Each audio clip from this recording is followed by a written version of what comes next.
Is the second most popular royal act, if you like. He's the member of the royal family that most people would say, I'd like to have a drink with him. A young royal who has stood out from the rest of the family. Harry is very accessible. He's very cheeky, he's very funny, he plays around with the press, and he's very naughty, and I think Britain adores him. But behind the smiles, Prince Harry has had to face unique difficulties. From his parents' very public marriage breakdown. Harry was very often devastated by what was so public. To losing his mother. He said that no child should ever be made to do what he did. And struggling to find a role for himself. On the right! Quick! March! Tonight, royal experts and insiders lift the lid on Prince Harry's inner turmoil. If you look back over his life, you can see moments where his troubling side has come to the fore. And we reveal how problems of his past led him to his present path. Harry blames the media for the death of his mother. He was determined that they wouldn't do for Meghan what they did for Diana. Living a life of privilege, are some of Harry's issues first world problems? Or has he been expected to suffer in silence in an institution famous for keeping a stiff upper lip? I think he's very warm, I think he's very fun-loving, but I think he's also quite troubled and open about that. He is quite conflicted when it comes to balancing his private and public life, and really always has been. He said he wants to be ordinary. He can't be ordinary. He is a member of the royal family.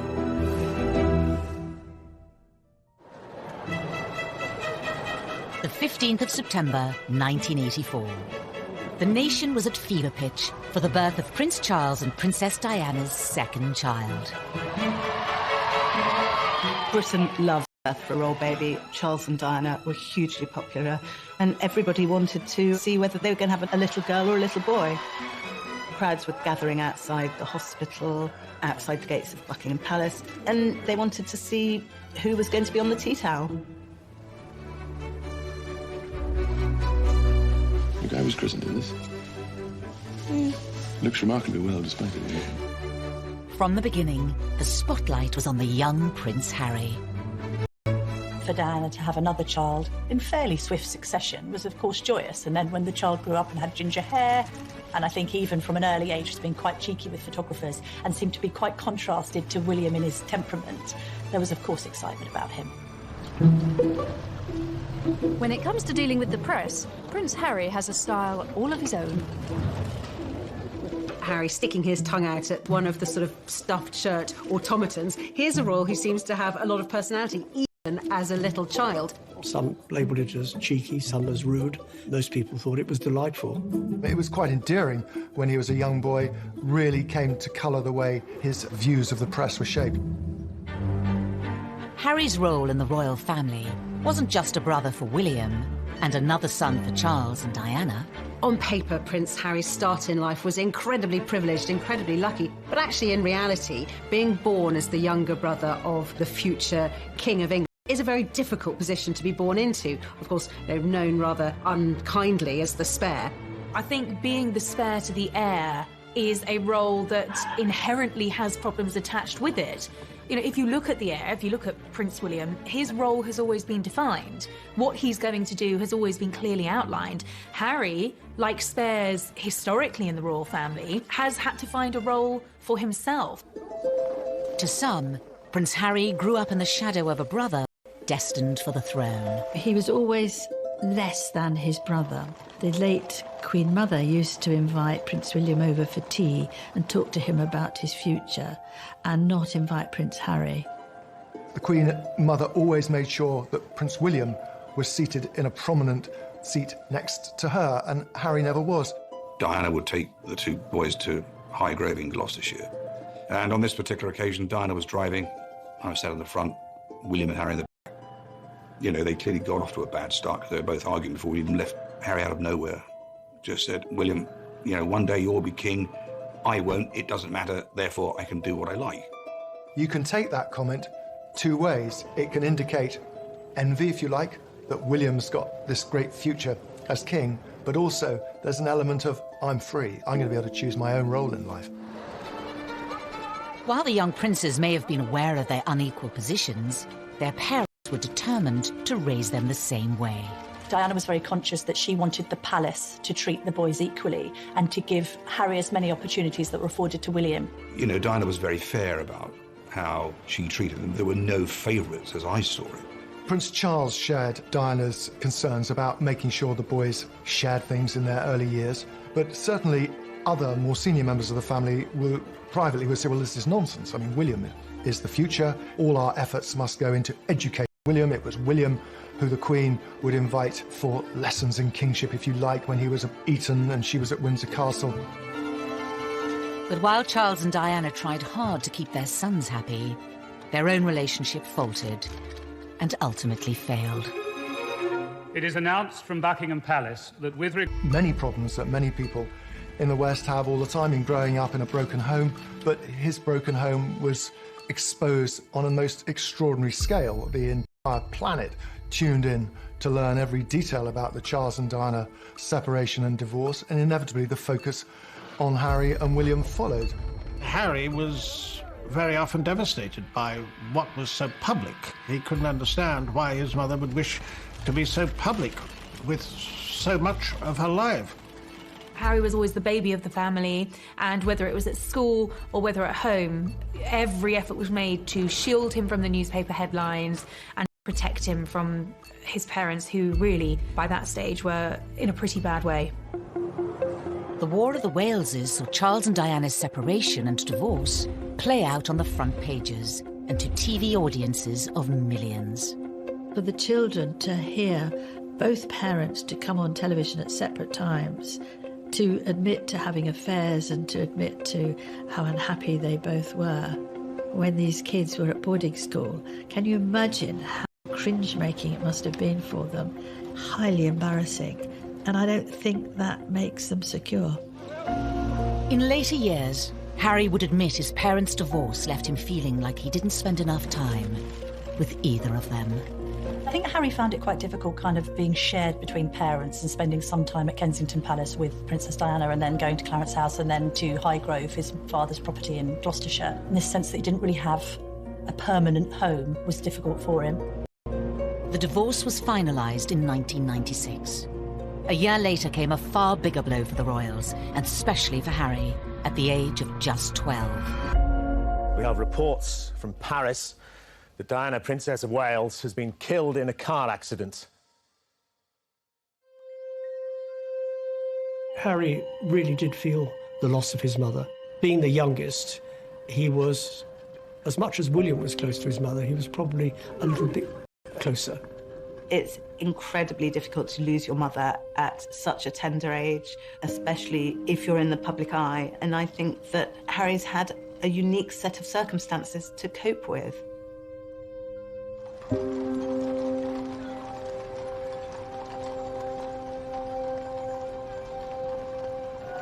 Less than a week after Diana died, her funeral was watched around the world by around 2.5 billion people.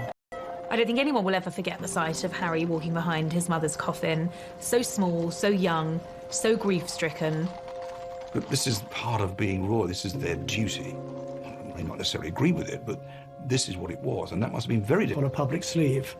And they were incredibly brave in the way they presented themselves. All around them, people were caterwauling, weeping, wailing, and anybody hearing that would break down. But no, they didn't.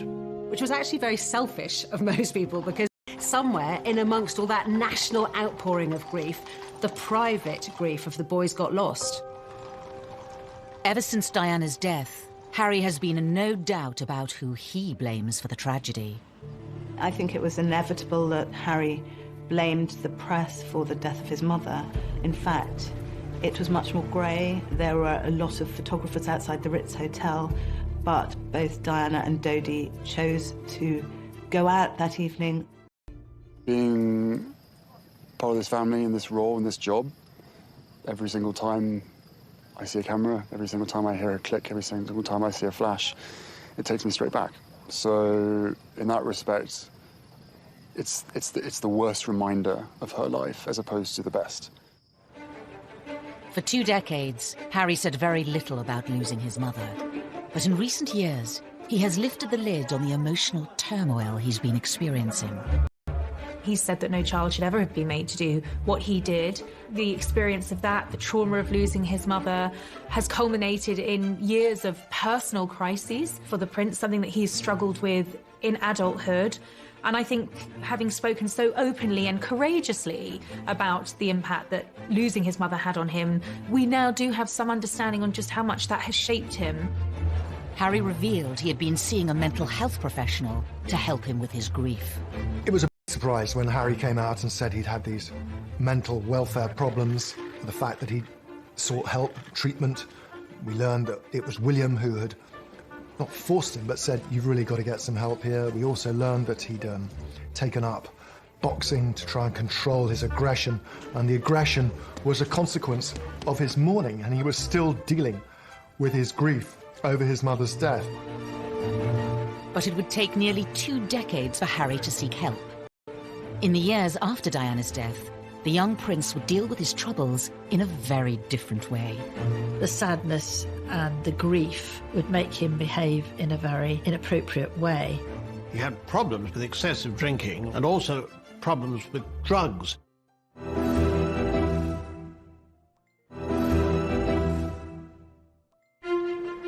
By the early 2000s, Prince Harry was privately mourning the loss of his mother. Prince Harry told me that for years he buried his head in the sand, and he thought, if I don't think about her, I won't get upset. And he did this. He was gaining a reputation. The party prince, the playboy prince, the hard-drinking prince. The first time I ever met Prince Harry, he was at a nightclub. It was the year of his A-levels. He was meant to be at home revising, and he was at the Kensington Roof Gardens, knocking back vodka shots, smoking Marlboro Lights, surrounded by a group of gorgeous blondes. That was Prince Harry. Harry's wilder side had emerged even before reaching his A-levels. A newspaper had been passed details about Harry drinking, being involved in lock-ins in local pubs, and smoking cannabis on occasions too. You can really understand how a lonely, privileged, unhappy prince would end up drinking and smoking and taking cannabis to fill those hours and to hang out with people who he thought really liked or even loved him. 16-year-old Harry was made to visit a drug rehabilitation clinic by Prince Charles to educate him on what could happen if he didn't change his ways. But just a few years later, it wasn't country pubs Harry was visiting. There had been a series of photographs of Prince Harry falling out of nightclubs late at night with various girls and all the rest of it. He was clearly in party mode. In 2004, Harry had an altercation with a photographer while leaving a West End nightclub. There are two sides to that story. On one hand, the photographer saying that Harry lunged at him, possibly after a few beers, and the palace saying that the photographer had knocked him with his camera. Was this kind of behaviour just part of growing up? Or did his troubles run deeper?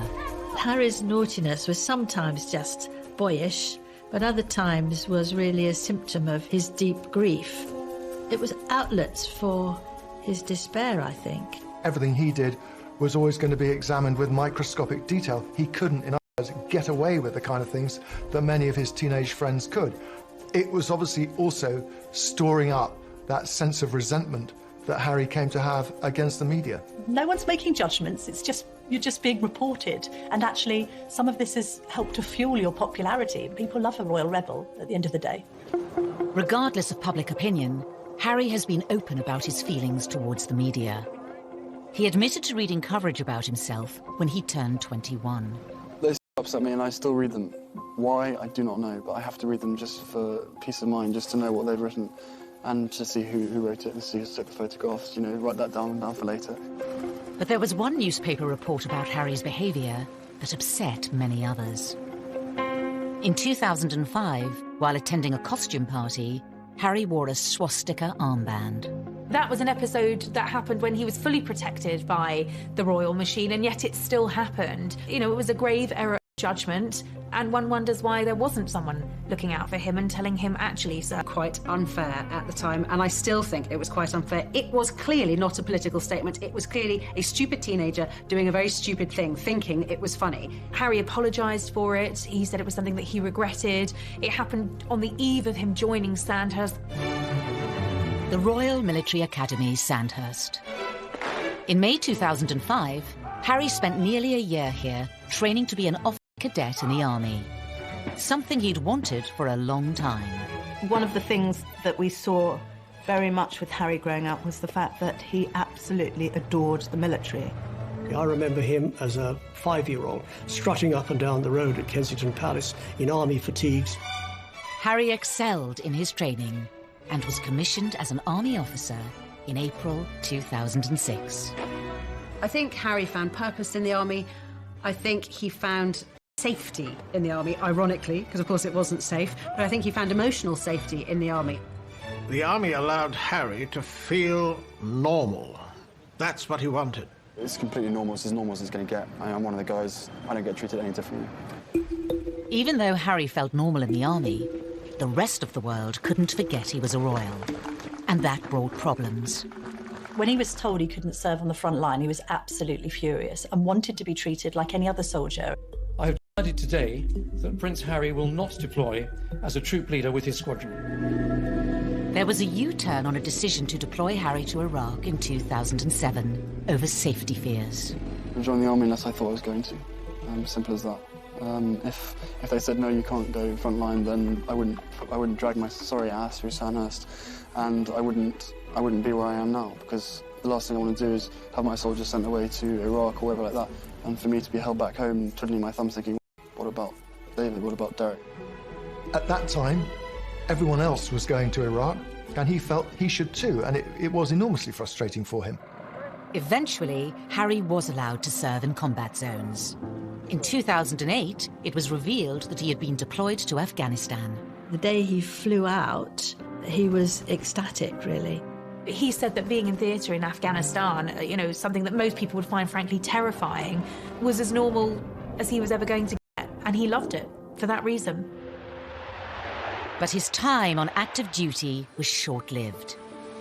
A media blackout was imposed on Harry's posting for his protection until an Australian magazine revealed where he was, and he was forced to leave. He'd had his opportunity in Afghanistan cut short. He could see which way the wind was blowing. It was unlikely he'd get another opportunity unless he could do something different. So he put himself through some really tough, and this allowed him to have a second bite at the cherry and to go back out there. On his second deployment, the media were allowed much more access to Harry. Not that he was happy about it.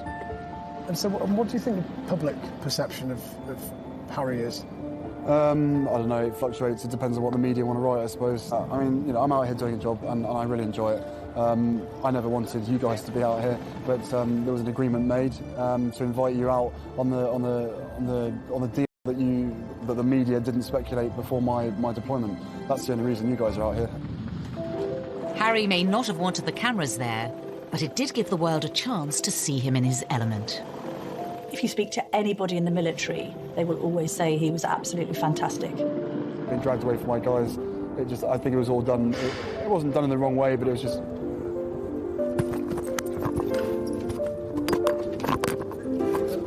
This was Harry doing what he did extremely well, but also doing what he was always keen on doing. In January 2013, Harry returned to the UK after a successful deployment, but there were questions over what was next for him.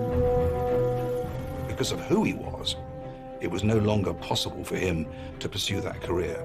And then what happens? He's left really without a job, without a purpose. He was doing something he felt comfortable with. The army, and anybody who has made a career in the army would tell you military is family, and he felt at home. There was camaraderie. And by the time he got out, he was a little bit lost because he really didn't know what to do, and that winds back to the spare. There is no defined role for that spare. Because he certainly wouldn't contemplate an army desk job. He's not the type of person who would fit in to that, and therefore there was a huge question mark, what would he do next?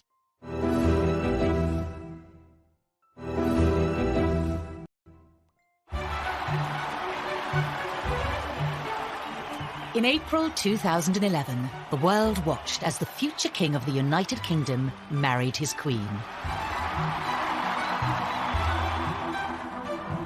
Best man Prince Harry was by his brother's side as William officially settled down. Roger, before 20 seconds, and I request flares and as low as possible. But in between his army tours, was Harry ready for the same thing? They're still talking. Or did he still have some growing up to do? The Americans arrived, all is well in the Empire. It didn't seem then that he was yet quite ready to settle down. Oh, there it is. Yes, Harry was a prince, but he was also a lad who wanted to go out and have some fun. 2012. This hotel, however, it is most unwise to play strip pool. According to the advertisement, what goes on here stays here. In Harry's case, it certainly didn't. Once again, Harry was front-page news for all the wrong reasons. For some, it was Harry the lovable rogue. The tabloids ran the images of him basically stark naked, covering his crown jewels, I think. There was no wrongdoing there. It was a bit of harmless fun. And what's been interesting about Harry is actually quite a few of these episodes have endeared him to the public even more. But Harry was still struggling to reconcile the role he had been given at birth and the man he was becoming. Probably let myself down, let my family down, let other people down, but at the end of the day, you know, I was in a private area and there should be a certain amount of privacy that one should expect. But, you know, it was probably a classic example of me probably being too much army and not enough prince, is a simple case of that. After Harry's second tour of Afghanistan, he found a way to combine being a prince with his passion for the military. Your stories move, inspire and humble us. You prove that anything is possible if you have the will. Welcome to the Games. Welcome to Invictus. He founded Invictus Games, helping disabled and wounded men and women from the services. Invictus was also a way for Harry to address his own troubles, as Angela Levin discovered when she interviewed Prince. I said, well, my first question, Your Highness, is that I've seen you on so many occasions with people who are damaged, with young teenagers, ex-servicemen and women, and you are completely brilliant with them. You know what to say and the way to say it. And I wondered whether you were using these occasions to also help yourself with your own mental health issues. Absolute silence. And I thought, help, I'm going to be thrown out. Ages. And then he said, that's a really big question. Silence. And he said, you're right, of course. He felt that he was helping others who were probably suffering the same as he was, because those in the Invictus Games, they're also suffering. This was Harry's way, undoubtedly, of continuing links with the military, which he wouldn't do from a desk job, but wanted to do in the wider world, following his mother's footsteps as well for charitable activities. Harry had created an outlet that gave him a purpose and allowed him to help others. But what about his private life? His relationship with his brother was always close. Every year we get closer, and we've even resorted to hugging each other now, after not seeing each other for long periods of time. But he talked about anything, and we understand each other, and we give each other support, and everything's fine. They were two peas in a pod. They looked out for each other. We're brothers, not lovers. There's a difference. For some, Harry gaining a sister-in-law highlighted the need for him to move on and find his own partner. Inevitably, there was sort of a little bit of gentle mockery about him as a sort of the third person in the marriage of William and Kate on this occasion, of course, because they were so close, they did things together.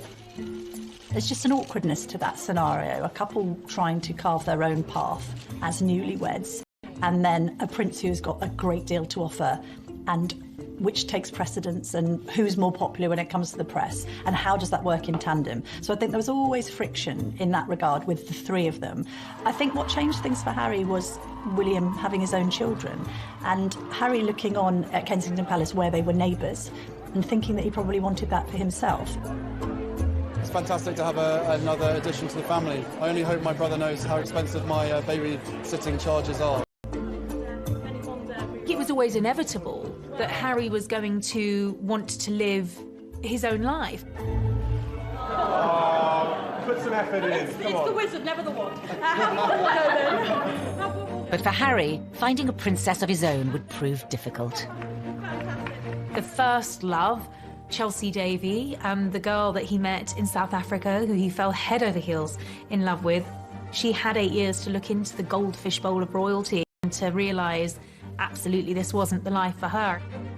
He lost Chelsea because she didn't like to be in the spotlight.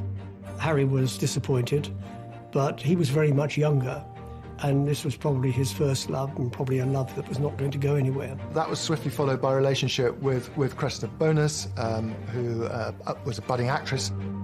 And she, too, didn't like the idea of media intrusion. Media's got a knack of destroying relationships, and she didn't like media intrusion and really did want to pursue her acting career, and she walked away. For years, Harry was troubled by his position and the scrutiny that came with it, which would scare women away. It's quite sad when he's one of the world's most eligible bachelors, and at the same time not seeming to be able to find somebody who will take on the job of being in the public eye.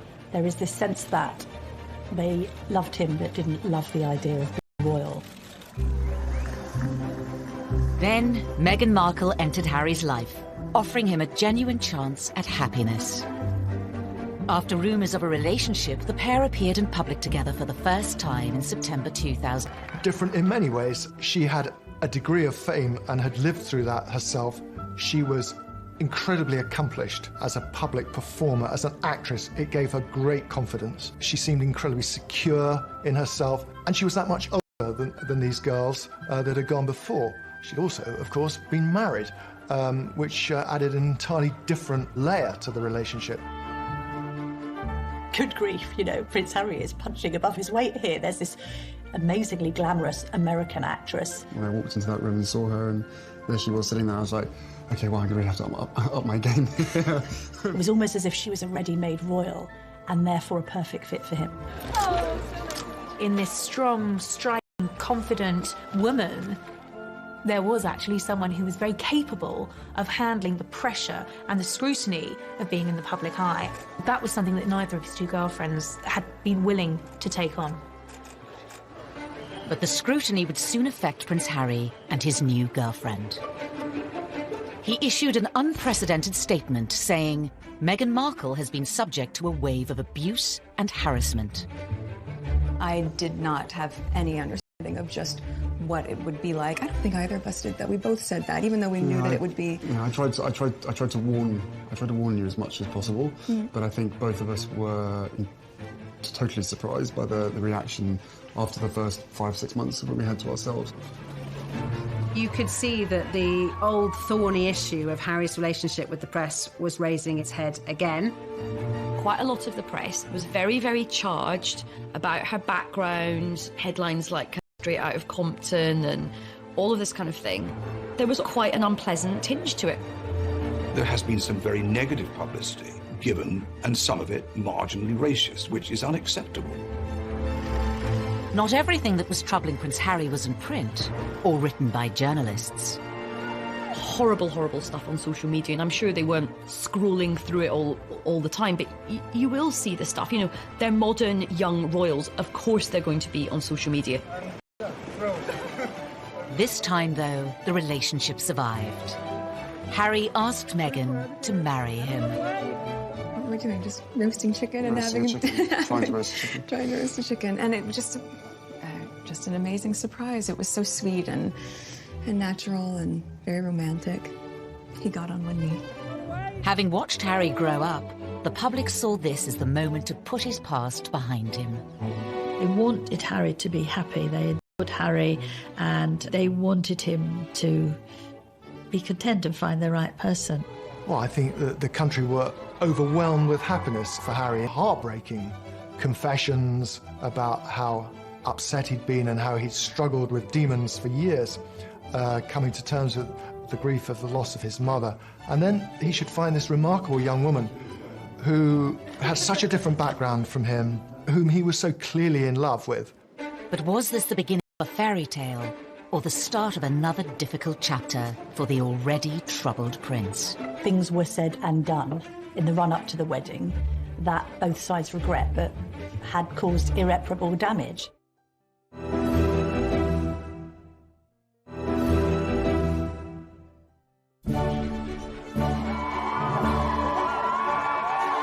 On the 19th of May 2018, all eyes were on St George's Chapel in Windsor.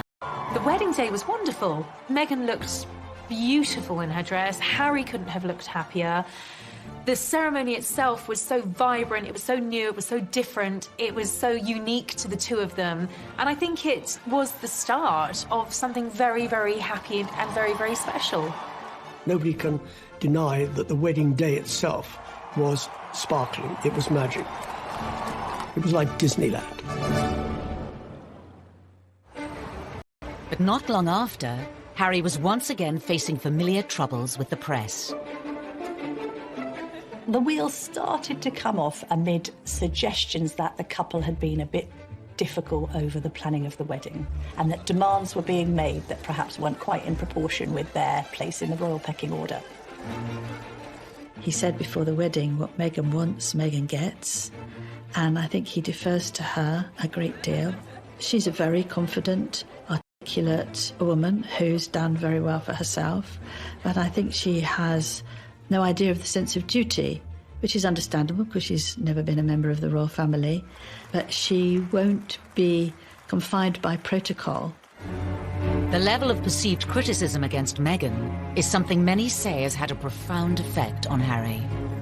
He saw echoes of what had happened with his own mother and thought, I'm going to speak out about it. And I know a lot of the press were very, very angry about this. Lots of people were saying, how dare he have the temerity to break this code, that you would never, ever complain. But unlike other members of his family, Harry has not always observed the royal code of silence. After the birth of his and Meghan's son Archie, he became even more defiant. I will always protect my family, and now I have a family to protect. Everything that she went through and what happened to her is incredibly raw every single day, and that's not being paranoid, that's just me not wanting a repeat of the past. Rather be it a husband, be it anyone, you'd probably be doing exactly what I'm doing as well. I think Harry fears that there will be parallels between his own relationship and that of his mother, and he's very keen to protect Meghan and Archie. I mean, I have the two best guys in the world, so I'm really happy. Harry is so protective of Meghan because of his mother and this idea that he doesn't want any other woman in his life going through what Diana went through. The trouble is with that is he has rewritten history somewhat, because although there was undoubtedly a hounding of Diana, there was also a manipulation of the press. In the eyes of some, criticising the press for criticising them hasn't always been warranted. Meghan flew to New York for a baby shower. Now, nothing wrong with going to a baby shower. That's what Americans do. We don't do it so often in the UK. But she flew over private jet. What's wrong with a commercial jet? They went to Ibiza and the south of France in private jets. What's wrong with commercial flights? And that's when they were getting criticised, because they'd been preaching climate change, they'd been preaching the environment, they'd been preaching global warming and doing all the things that they shouldn't be doing. Everybody deserves a critical word written about them. Nobody should be above reproach.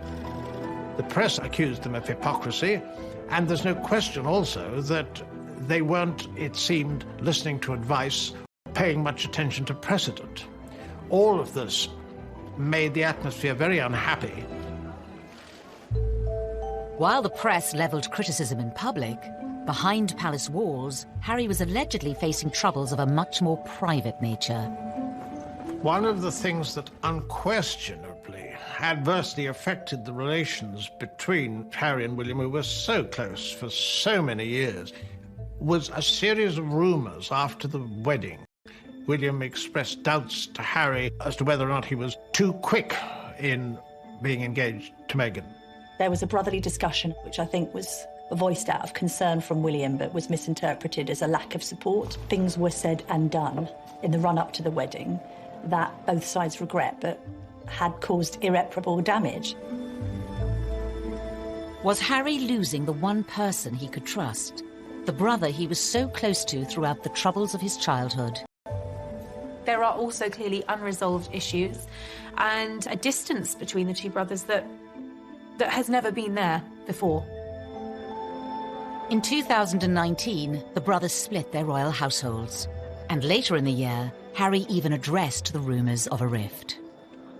Inevitably, stuff happens, but look, we're brothers. We'll always be brothers. We're certainly on different paths at the moment, but I will always be there for him, and as I know he'll always be there for me. But, you know, I love him dearly, and, you know, the majority of the stuff is the majority of stuff is created out of nothing. But, you know, it's just, as I said, as brothers, you know, you have good days, you have bad days. The writing was on the wall. It was, in effect, a declaration of independence. The Duke and Duchess of Sussex have announced that they are carving out what they call a new role for themselves. They intend to step back as senior members of the royal family and work to become financially independent. In January of 2020, Harry and Meghan announced they would be stepping down as working royals. Prince Harry and Meghan had been out in Canada over Christmas trying to work out how they wanted to proceed into the future. I think Meghan and Harry decided to step down as working royals because they felt that they were being constrained by the palace system. Once Meghan and I were married, we were excited, we were hopeful, and we were here to serve. For those reasons, it brings me great sadness that it has come to this. This is unprecedented. It is an abdication in all but name. It's pretty seismic for the House of Windsor. There was a sense of being hurried about it, and I don't think the Queen, for one, was quite ready for it to come out as it did. After negotiations with the Queen, it was decided Harry and Meghan would lose the title Royal Highness. They would no longer receive royal funds. The official departure date was set for the end of March. But it seemed Prince Harry was keen for the new chapter of his life to begin. Before giving a speech in Edinburgh, Ayesha Hazarika was the first person to introduce the new, titleless Harry to the world. I met him, and what happened was I was going into the room and I was very unsure about what to call him. I mean, his advisor just said, look, just call him Harry. Just call him Harry. And he's made it clear that we are all just to call him Harry. So, ladies and gentlemen, please give a big, warm Scottish welcome to Harry. I turned him from a prince into a commoner. I have that effect on people. But it was actually very fitting because this was him ending one period of his life and beginning a new period. Harry and Meghan's final royal engagement was in early March, and for some it seemed the prince's troubles were still on display. To common parlance, the Commonwealth Day service was #Orcs. There was quite a lot of tension there. There was some interesting body language with both of the brothers studiously examining their programmes and not really talking at all. Meanwhile, Meghan's there with a megawatt smile, trying to make the best of things. The lack of warmth between them was, well, yeah, I mean, from having seen them so close for so many years, it was quite startling. The couple of Harry's troubles remains unclear. We will see whether or not it brings the contentment and the peace that they're seeking. He knows in his heart what he wants to be. He said he wants to be ordinary to me. He can't be ordinary. He is a member of the royal family. Wherever he goes, he will be known as a member of the royal family. It's still unclear how the couple's new life, away from palaces and courtiers, will pan out. The Queen has made it very clear that she would always welcome him back, and the arrangements where they have to drop titles and not receive the sovereign grant and all these restrictions are only for a year, and after that it's going to be looked at again. So they're really under the watchful eye of the royal family for the first year, which they probably don't like at all. The future for Harry and Meghan poses many questions. Will they be free to speak their mind? Recently, Harry was caught off guard by Russian comedians in a prank phone call in which he spoke candidly, unaware it was a hoax. I don't mind saying this to you guys. I think the mere fact that Donald Trump is pushing the coal industry so big in America, he has blood on his hands, because the effect that has on the climate and on the island nations far, far away, again, out of sight, out of mind. I think he's definitely going to be off the leash. I mean, I don't get the impression he's going to be sort of gratuitously, confessing all, but there will come a point where I think the lid will get lifted on this whole saga. Despite his popularity with the British public, Harry has long been a troubled prince. Will his dramatic break from the royal family finally allow him the freedom to start a new life and leave his troubles behind? Maybe it'll work for them. Maybe he'll be a much more relaxed and happier man. They will be missed in the UK. And I just hope they find themselves and they are equally as successful as they have been. There is a great sense of loss. Family has had to find a role for himself. To some, Prince Harry grew up in the shadow of a brother destined for the throne. He was always less than his brother. The late Queen Mother used to invite Prince William over for tea and talk to him about his future, and not invite Prince Harry. The Queen Mother always made sure that Prince William was seated in a prominent seat next to her, and Harry never was. Diana would take the two boys to Highgrove in Gloucestershire. And on this particular occasion, Diana was driving. I was sat in the front, William and Harry in the back. You know, they clearly got off to a bad start because they were both arguing before we even left. Harry out of nowhere just said, William, you know, one day you'll be king. I won't. It doesn't matter. Therefore, I can do what I like. You can take that comment two ways. It can indicate envy, if you like, that William's got this great future as king, but also there's an element of, I'm free. I'm going to be able to choose my own role in life. While the young princes may have been aware of their unequal positions, their parents were determined to raise them the same way. Diana was very conscious that she wanted the palace to treat the boys equally and to give Harry as many opportunities that were afforded to William. You know, Diana was very fair.